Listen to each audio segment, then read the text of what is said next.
Everyone, good morning সবাইকে। কেমন আছো তোমরা? আশা করব অনেক ভালো আছো। আমরাও কিন্তু অনেক ভালো আছি। আজ রিম্পা চন্দনার রান্নাঘরে আবারও একটি রেসিপি নিয়ে হাজির হয়েছি। আজ নিয়ে এসেছি কিন্তু পারফেক্ট মিষ্টি দইয়ের একটি রেসিপি। গ্লাসে আমরা কিভাবে মিষ্টি দই করেছি সেটি আজকে তোমাদের সঙ্গে শেয়ার করছি। তাহলে চলো, ভিডিওটা কিন্তু একদম স্কিপ করো না, পুরোটা দেখার জন্য অনুরোধ রইল। তো দই বানানোর জন্য প্রথমে কিন্তু আমরা একটি কড়াইতে ছোটো এক বাটি চিনি নিয়েছি 5 চামচ। তো 5 চামচ চিনিকে কিন্তু এবার আমরা কড়াইতে দিয়েছি। আস্তে আস্তে কিন্তু ক্যারামেল তৈরি করে নেব। তো দেখো, খুন্তি দিয়ে কিন্তু খুব ভালো করে কিন্তু চিনিটাকে আমরা নাড়ছি। খুব ভালো করে কিন্তু চিনিটাকে অনবরত নাড়তে হবে।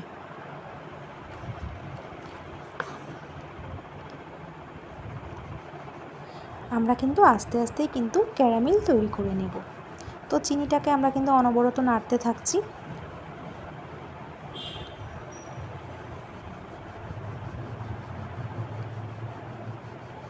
তো দেখো, চিনিটা কিন্তু বেশ একটু আঠালো আঠালো ভাব হচ্ছে। আস্তে আস্তে এরকমভাবেই কিন্তু অনবরত নাড়তে হবে।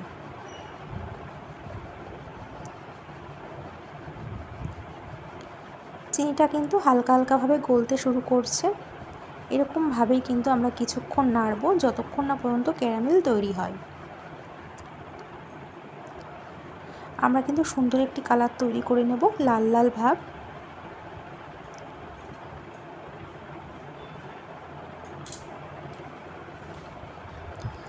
অনবরত কিন্তু নাড়তে থাকতে হবে। একটু গাঢ় লাল কালার চলে আসলেই কিন্তু আমাদের ক্যারামেলটা তৈরি হয়ে যাবে।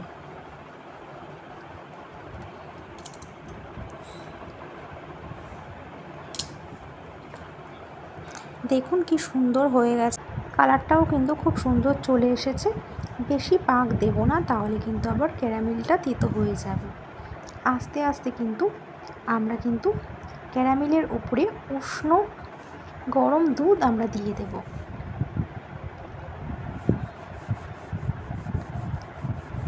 এবার ক্যারামেলের সঙ্গে আমরা কিন্তু নাড়তে থাকবো। খুব ভালো করে কিন্তু নাড়তে হবে,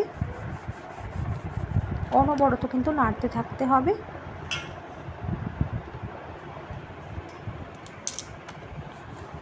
আমরা কিন্তু এখানে 500 দুধ নিয়েছি। এর সঙ্গে কিন্তু খুব ভালো করে কিন্তু মিশিয়ে নিতে হবে। আর আমরা কিন্তু 500 দুধকে 300 ফুটিয়ে করে নেব।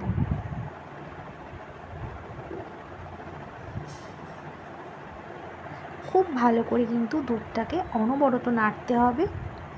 তো তোমরা দেখতেই পাচ্ছ, আমরা কিন্তু দুধটাকে খুব ভালো করে কিন্তু নেড়ে নিচ্ছি।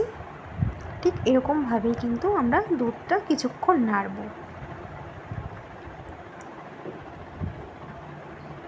এবার দুধটা যখন একটু ঘন হয়ে যাবে, তখন কিন্তু আমরা 10 টাকার প্যাকেটের আমল দুধ নেব। তো দেখো, আমরা কিন্তু 10 টাকা প্যাকেটের এখানে আমল দুধ নিয়েছি। এবার কিন্তু আমরা আমল দুধটাকে কিন্তু আমরা ক্যারামেলের মধ্যে দিয়ে দেব। তাহলে কিন্তু দইয়ের স্বাদটা আরও ভালো হবে।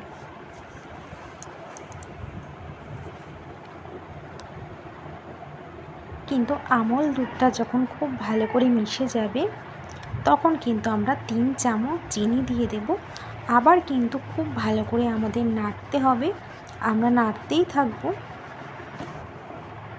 খুব ভালো করে কিন্তু আমরা দুধটাকে, দেখুন কি সুন্দর মিশে গেছে। খুব ভালো করে আমরা নাড়াচাড়া করে কিন্তু আমরা দুধটাকে এবার নামিয়ে ফেলব।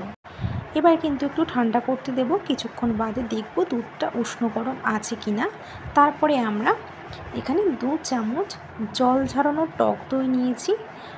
টক দইটাকে ভালো করে কিন্তু আমরা একটি এখানে বাটিতে কিন্তু ফেটিয়ে নেব। খুব ভালো করে ফেটিয়ে নিতে হবে, যাতে কোনো রকম দলা না থাকে, কারণ ফেটানোটা কিন্তু খুব ভালো করে করতে হবে। দেখো, আমাদের কিন্তু ফেটানো হয়ে গেছে আর আমরা খুব ভালো করেই কিন্তু ফেটিয়ে নিয়েছি। এবার কিন্তু আমরা কিন্তু মিশিয়ে নেব দুধের মধ্যে। এবার কিন্তু আমরা খুব ভালো করে দেখো মিশিয়ে নিচ্ছি। কিন্তু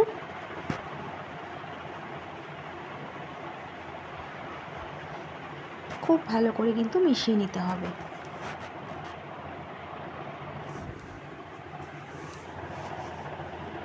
তো আমাদের কিন্তু মেশানোটা খুব ভালো করেই হয়ে গেছে, আর এই মেশানোটা কিন্তু খুব ভালো করে করতে হবে।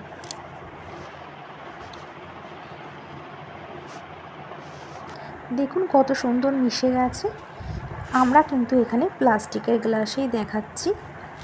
এবার কিন্তু আমরা হাতাতে করেই কিন্তু আমরা প্লাস্টিকের গ্লাসে ঢেলে দেব।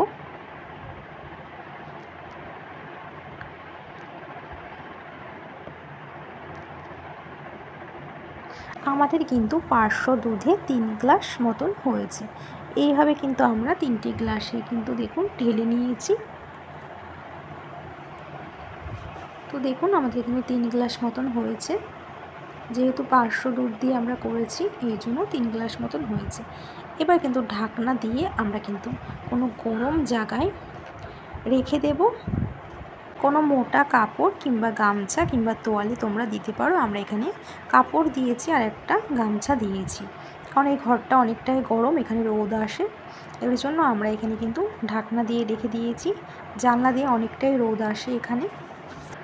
আমরা দুপুর দুটোই দই পেতেছি। 7 ঘন্টা পর দইটা নামিয়ে আমরা ফ্রিজে 1 ঘন্টা নর্মাল ফ্রিজে রেখে দিয়েছি। তারপরে দেখাচ্ছি কত সুন্দর দেখুন জমে গেছে পুরো। আমরা এখানে প্লাস্টিকের গ্লাসেই করেছি। দইটা আমাদের একদম পারফেক্ট হয়েছে, আর চামচের সাহায্যে দেখাচ্ছি দইটা কতটা সুন্দর হয়েছে। তাহলে বন্ধুরা এইভাবে আমরাই বানিয়ে নিলাম প্লাস্টিক গ্লাসে মিষ্টি দই। দোকানের থেকেও কোনো অংশে কিন্তু কম নয়। এই গরমে ঠান্ডা দই নিজেও খান, অতিথিদেরও কিন্তু খাওয়ান। তো আজকের ভিডিওটা কেমন হয়েছে বন্ধুরা, যদি ভালো লেগে থাকে তোমাদের কিন্তু অবশ্যই একটি কমেন্ট করে জানিও। তো আজ এই পর্যন্ত, আবার দেখা হবে নেক্সট ভিডিওতে। ততক্ষণ তোমরা সুস্থ থেকো, ভালো থেকো।